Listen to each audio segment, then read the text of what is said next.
కూటమి ప్రభుత్వం వచ్చాక అద్దంలో అంకెలు చూపిస్తూ అబద్ధాలతో అంకెలు వేస్తున్నారని వైఎస్ఆర్ కాంగ్రెస్ పార్టీ విద్యార్థి విభాగం జిల్లా అధ్యక్షుడు చంద్రశేఖర్ యాదవ్ ఆగ్రహం వ్యక్తం చేశారు. అనంతపురం జిల్లా వైఎస్ఆర్ కాంగ్రెస్ పార్టీ కార్యాలయంలో విద్యార్థి విభాగం నాయకులతో కలిసిన మీడియా సమావేశం నిర్వహించారు. కూటమి ప్రభుత్వ అధికారంలోకి వచ్చి 8 నెలలు గడుస్తున్నా ఇప్పటి వరకు విద్యార్థులకు సంబంధించి ₹1 కూడా ఇవ్వలేదని ఆగ్రహం వ్యక్తం చేశారు. 1,19,000 కోట్ల అప్పులు చేసిన కూటమి ప్రభుత్వం విద్యార్థులకు ఫీజు రియంబర్స్మెంట్ నిధులు ఇవ్వలేదని ఆగ్రహం వ్యక్తం చేశారు. ఇప్పటికే ఫీజులు చెల్లించలేక విద్యార్థులు అనేక ఇబ్బందులు ఎదుర్కొంటున్నారన్నారు. నిరుద్యోగ భృతి కూడా ఇవ్వకుండా కాలయాపన చేస్తున్నారన్నారు. డిఎస్సి నోటిఫికేషన్ ఇస్తున్నామని ఘనంగా ప్రకటనలు చేసిన నాయకులు ఇప్పటి వరకు నోటిఫికేషన్ కు సంబంధించిన ప్రక్రియ ముందుకు కదలలేదన్నారు. ఎన్నికల కోడ్ అంటూ కాలయాపన చేస్తున్నారన్నారు. రాజకీయాల్లో మునిగి తేలుతున్న వారిని యూనివర్సిటీ వీసీలుగా నియమించి వర్సిటీలను భ్రష్టు పట్టిస్తున్నారని ఆగ్రహం వ్యక్తం చేశారు. ఇప్పటికైనా గాలి లెక్కలు, గ్రాఫిక్స్ కబుర్లు మాని విద్యార్థులకు ఫీజు రియంబర్స్మెంట్ నిధులు, అమ్మకు వందనం, నిరుద్యోగ భృతి వెంటనే ఇవ్వాలని డిమాండ్ చేశారు. ఈరోజు కూటమి ప్రభుత్వం ఏర్పడిన తరువాత విద్యా వ్యవస్థను నిర్వీర్యం చేసే దిశగా అడుగులు వేస్తుంది. ఒక్క వ్యవస్థనే కాదు, విద్యా వ్యవస్థనే కాదు, అనేక వ్యవస్థలను నీరుగార్చాలని ఒక కుట్ర కోణంతో వారు ముందుకు కదులుతున్నటువంటి వైఖరి మనకి వ్యక్తమవుతుంది. ఈరోజు ప్రెస్ మీట్ పెట్టడానికి ముఖ్య కారణం ఏమంటే, కూటమి ప్రభుత్వం ఏర్పడి దగ్గర 7 నెలలు గడిచి 8 నెలలకు వస్తున్నా కూడా 8 నెలల్లోనే నూతన సంవత్సర కానుక అనేది ఏ విధంగా ఉంటుందో అదేవిధంగా అద్దంలా అంకెలు, అబద్ధాల రంకెలు 73,635.92 కోట్లు ఈ దఫా చంద్రబాబు సర్కారు 7 నెలల్లో చేసిండేది. ఇదే నెల గడిస్తేనే గాలి లెక్కలు, గ్రాఫిక్స్ కబుర్లు చెబుతూ ఏవైతే ఉన్నాయో గాలి లెక్కలు, గ్రాఫిక్స్ కబుర్లు చెబుతూ కూటమి ప్రభుత్వం కళాన్ని వెళ్ళబుస్తుంది. ఇదే కూటమి ప్రభుత్వాన్ని మేము ఒకటే ప్రశ్నిస్తున్నాం. 1,00,000 కోట్లు ఈ రోజుకి మీరు అప్పు చేశారు కదా, 1,00,000 కోట్లు అప్పు చేసినటువంటి కూటమి ప్రభుత్వాన్ని వైఎస్ఆర్ విద్యార్థి విభాగం తరపున సూటిగా ప్రశ్నిస్తున్న అంశం ఏమిటంటే, విద్యార్థులకు విద్యా సంస్కరణల పేరిట మీరు చేసినటువంటిది ఏమి? విద్యార్థులను 1.19 లక్షల కోట్ల అప్పు, ఇంత అప్పు చేసినా సూపర్ 6లో ఏమి అమలు చేశారు? విద్యార్థులకు ఎవరైతే నిరుద్యోగులుగా ఉన్నారో నిరుద్యోగ భృతి ఎక్కడ? ఇదే డిఎస్సి నోటిఫికేషన్ ఇచ్చారు. మా ప్రభుత్వంలో ఇచ్చినటువంటి డిఎస్సి నోటిఫికేషన్ని కూడా ఎన్నికల కోడ్ అని ఇంకొకటని మీరు దాన్ని కాలాన్ని వెళ్ళబూస్తున్నటువంటి సందర్భం ఆంధ్రప్రదేశ్ రాష్ట్రంలో నెలకొనింది. ఇదే ఆంధ్రప్రదేశ్ రాష్ట్రంలో మీరు నిరుద్యోగులకు నిరుద్యోగ భృతి ఇస్తారని దగ్గర చెప్పి 8 నెలలు గడుస్తున్నా ఇప్పుడు నిరుద్యోగ భృతి లేదు. ఫీజు రియంబర్స్మెంట్ బకాయిలు 3,900 కోట్లకు పైచిలుకు ఉంటే విద్యా సమాజంలో ఏదైతే 2 కన్నులుగా భావిస్తారు, ఒకటి విద్య, ఒకటి వైద్యం, అలాంటి విద్యా వ్యవస్థకి 3,900 కోట్లు పైచిలుకు ఫీజు రియంబర్స్మెంట్ ఉంటే ఈరోజు ఆ ఫీజు రియంబర్స్మెంట్ని ఎందుకు మీరు తీర్చలేకపోతున్నారు? ఈ 1,00,000 కోట్ల అప్పులో ఫీజు రియంబర్స్మెంట్ అన్న అంశం మీకు కనపడలేదా? ఏదైతే ఫీజు రియంబర్స్మెంట్ కోసం విద్యార్థులు రోడ్లు ఎక్కుతున్నారో, ఏదైతే విద్యార్థులు జాబులు వచ్చినా కూడా మార్క్స్ కార్డ్స్ లేక ఇబ్బంది పడుతున్నారో, ఏదైతే విద్యార్థులు జాబులు కోల్పోతున్నారో, అలాంటి ఫీజు రియంబర్స్మెంట్ బకాయిలు ఎందుకు మీరు ఈ 1,00,000 కోట్లలో చెల్లించలేదని మేము వైఎస్ఆర్ విద్యార్థి విభాగం తరఫున తెలియజేస్తున్నాం.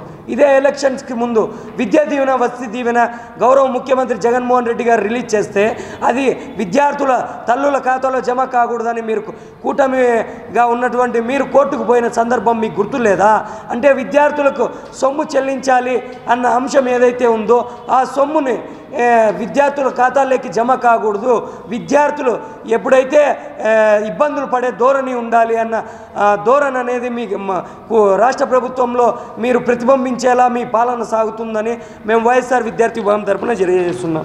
ఈ 1.19 లక్షల కోట్లలో ఏదైతే మన నిరుద్యోగ భృతి అయితేనేమి, లానేస్తం లాంటి పథకాలను కూడా మీరు నీరుగార్చారు. విద్యా వ్యవస్థలో ఇప్పుడు నారాయణ కాలేజీలు అయితేనేమి, చైతన్య కాలేజీలు అయితేనేమి వీరికి అండగా ఉంటూ మీరు కార్పొరేట్ వ్యవస్థను ప్రోత్సహిస్తున్నారే కానీ ఏదైతే విద్యార్థులు ఇబ్బంది పడుతున్నారో యూనివర్సిటీలు, దేవాలయాలు లాంటివి ఏవైతే విద్యార్థులకు యూనివర్సిటీలు, దేవాలయాలు లాంటివి, అలాంటి దేవాలయాల్లో టెండర్లు నిర్వహిస్తారు.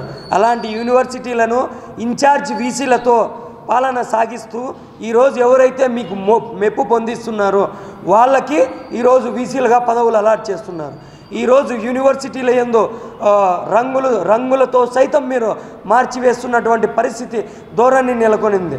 ఇదే అనంతపురం జేఎన్టీయూలో ఉన్నటువంటి కొత్తగా వచ్చిన వీసీ అయితేనేమి, కొత్తగా వచ్చినటువంటి పలు యూనివర్సిటీల వీసీలు అయితేనేమి, వీరందరూ రాజకీయ నేపథ్యంలో రాజకీయాలకి కేంద్ర బిందువుగా ఉన్నటువంటి ఎవరైతే మీకు ప్రోత్సహిస్తున్నారో అలాంటి వారినే మీరు ముందుకు సాగించి వారికి వీసీలుగా మీరు చేస్తున్నారు.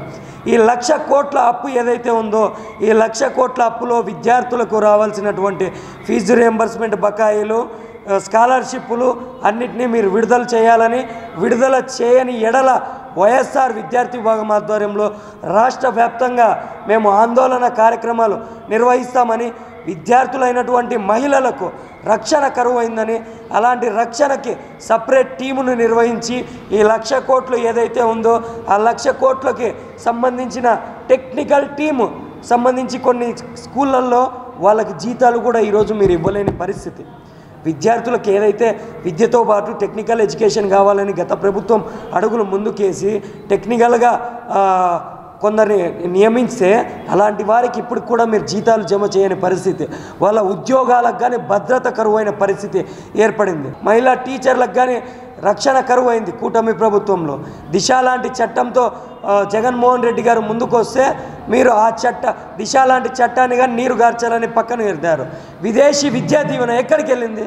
విదేశీ విద్యా దీవెన ద్వారా విద్యార్థులు ఎవరైతే పేద బడుగు బలహీన వర్గాలకు చెందినటువంటి విద్యార్థులు ఉంటారో ఆ విద్యార్థులకు గవర్నమెంట్ తరపున ప్రోత్సాహం అందించి ముందుకు సాగాలన్నటువంటి ఉద్దేశంతో జగన్మోహన్ రెడ్డి గారు విదేశీ విద్యా దీవెన తెస్తే ఈరోజు విదేశీ విద్యా దీవెనకి సైతం మీరు పక్కన పెట్టి విదేశీ విద్యా దీవెనని నీరు గార్చినటువంటి ప్రభుత్వం ఏదైతే ఉందంటే కూటమి ప్రభుత్వమే అని మేము తెలియజేస్తున్నాం.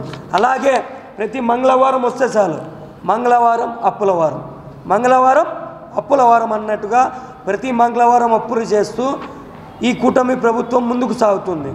అప్పు 7 నెలల్లో ఏపీ ప్రజలపై 1.19 లక్షల అప్పు చేసిన సూపర్ 6లో అమలు కాని పథకాలు. నా పథకం అమలైంది, నీ పథకం సంగతి తర్వాత చూద్దాం. నా పథకం అమలైందంటే ఏం పథకం అనుకుంటున్నారు? కూటమి ప్రభుత్వంలో ఎవరైతే వాళ్ళకి కార్పొరేట్ శక్తులు ఉన్నారో ఆ కార్పొరేట్ శక్తులకు సంబంధించిన పథకాలు వాళ్ళకు రావాల్సినటువంటి ఏవైతే ఉన్నాయో అవి అమలు చేశారు. ప్రతిసారి అబద్ధాలు రంకెలుగా చేస్తున్నటువంటి కూటమి ప్రభుత్వానికి వైద్యాన్ని నీరు గారుస్తున్నారు. దయచేసి మేము మీకు చేతులెత్తి ముక్కుతున్నాము. గవర్నమెంట్ తరపున ఏదైతే విద్యార్థులకు వైద్య విభాగానికి రావాల్సిన బకాయిలు ఏవైతే ఉన్నాయో అవన్నీ తీర్చాలని, ఆరోగ్యశ్రీ మరియు పేద విద్యార్థులకు రావాల్సిన ఫీజు రియంబర్స్మెంట్ పథకాన్ని ఈ 1,00,000 కోట్లలో మీరు తీర్చాలని వైఎస్ఆర్ విద్యార్థి విభాగం తరపున మేము డిమాండ్ చేస్తున్నాం. కూటమి ప్రభుత్వం అధికారంలోకి వచ్చి 9 నెలల కాలం అవుతా ఉంది. ఈ 9 నెలల కాలంలో ఈ కూటమి ప్రభుత్వం చేసిన అప్పులు 1.19 కోట్లు. ఇంతకంటే దిక్కుమాలినతనం ఏమైనా ఉందా అని చంద్రబాబు నేను అడుగుతా ఉన్నాను. నక్కలెరుగని బొక్కలు లేవు, పాములెరుగని పుట్టలు లేవు. చంద్రబాబు నాయుడు గారు మోసం చేయని వర్గమే లేదు. అన్ని వర్గాల వారిని, అన్ని ప్రాంతాల వారిని మోసం చేసిన ఏకైక నాయకుడు చంద్రబాబు నాయుడు గారు. ఇదే చంద్రబాబు నాయుడు గారు ఆయన ముఖ్యమంత్రిగా ఉండడం ఇది 4వసారి. ఈ 3 సార్లు ఈ 4వసారితో కలుపుకుంటే ఆయన ఏ రోజైనా కానీ విద్యార్థులకు ఒక మంచి పథకాన్ని తీసుకొచ్చానని ఈ 15 ఏళ్లలో చంద్రబాబు నాయుడు గారు చెప్పగలరా అని నేను అడుగుతా ఉన్నాను. ఈరోజు తల్లికి వందనం అన్నారు, ఫీజు రియంబర్స్మెంట్ అన్నారు. ఎన్నికల ముందు అన్ని ప్రగల్భాలు వరికి ఈరోజు ఎన్నికలు అయిపోయి 9 నెలలు అవుతా ఉన్నా కూడా ఎందుకు తల్లికి వందనం అయితేనేమి, ఫీజు రియంబర్స్మెంట్ బకాయిలు అయితేనేమి అమల్లోకి తీసుకురావడం లేదని చంద్రబాబు నాయుడు గారిని నేను అడుగుతా ఉన్నా. ఇలా విద్యారంగం ఒకటే కాదు, ఒకవైపు ఈరోజు ఆసరా లేదు, చేయూత లేదు, రుణమాఫీ లేదు, రైతులకు భరోసా లేదు. అన్ని వర్గాల వారిని, అన్ని రంగాల వారిని చంద్రబాబు నాయుడు గారు మోసం చేశారు. అదేవిధంగా మన పప్పు గారు దావోస్ పర్యటన చేశారు. దావోస్కి వెళ్ళి నువ్వు తెచ్చిన పెట్టుబడులు ఏంటయ్యా అని నేను నారా లోకేష్ గారిని అడుగుతా ఉన్నాను. ఈరోజు ఈ 9 నెలల్లోనే దాదాపు 1,00,000 కోట్లు మీరు అప్పు చేస్తే 5 ఏళ్లలో ఇంకెన్ని కోట్లు చేస్తారయ్యా అని నేను అడుగుతా ఉన్నాను. గతంలో జగన్మోహన్ రెడ్డి గారు ఆయన ఇచ్చిన సంక్షేమ పథకాలు 99% అమలు చేస్తే ఈ పెద్ద మనిషి ఏమన్నాడండి? ఆంధ్రప్రదేశ్ రాష్ట్రాన్ని శ్రీలంక చేస్తూ ఉన్నాడు జగన్మోహన్ రెడ్డి అన్నాడు. కానీ ఈరోజు నువ్వేం చేస్తూ ఉన్నావు అని నేను అడుగుతా ఉన్నాను. నువ్వు చేయడం లేదా శ్రీలంక? మొన్న ఒకడెవడో అంటాడు, జగన్మోహన్ రెడ్డి ఆయన జైల్లో డబ్బులు తీసుకొచ్చి మనకి ఇచ్చాడా? ప్రజల సొమ్మే కదా అన్నాడు. ఈరోజు అదే ప్రజల సొమ్మును ఎందుకు నువ్వు ప్రజల కోసం వీక్షించలేకపోతున్నావు అని కూడా నేను చంద్రబాబు నాయుడు గారిని, కూటమి నాయకులని నేను అడుగుతా ఉన్నా. అదేవిధంగా నాడు నేడు తీసుకొచ్చి ఆ రోజు జగన్మోహన్ రెడ్డి గారు ఒక కుటుంబంలో చదువు ద్వారానే ఆ కుటుంబం బాగుపడుతుందని చెప్పినటువంటి నాయకుడు జగన్మోహన్ రెడ్డి గారు ఈరోజు చంద్రబాబు నాయుడు గారు మళ్ళీ అధికారంలోకి వచ్చిన తర్వాత గవర్నమెంట్ స్కూళ్ళన్నింటినీ కూడా నాశనం చేస్తూ ఉన్నారు.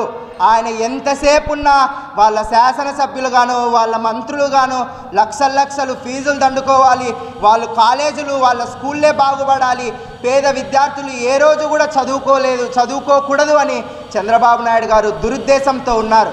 ఇదే చంద్రబాబు నాయుడు గారికి మేము తెలియజేస్తూ ఉన్నాం, మీరు అమల్లోకి తీసుకొస్తాను. ఒక రామానాయుడు గారు నీకు 15,000, నీకు 15,000, నీకు 15,000, ఎంతమందికి 15,000 ఇచ్చావయ్యా నువ్వు ఇప్పటి వరకు? ఆ 15,000 రూపాయలు మీరు ఇవ్వాలి. అదేవిధంగా 3 లక్షల కోట్లు ఫీజు రియంబర్స్మెంట్ బకాయిలు మాఫీ చేయాలని కూడా చంద్రబాబు నాయుడిని 3,000 కోట్లు ఫీజు రియంబర్స్మెంట్ బకాయిలు మాఫీ చేయాలని కూడా చంద్రబాబు నాయుడిని డిమాండ్ చేస్తూ ఉన్నాం.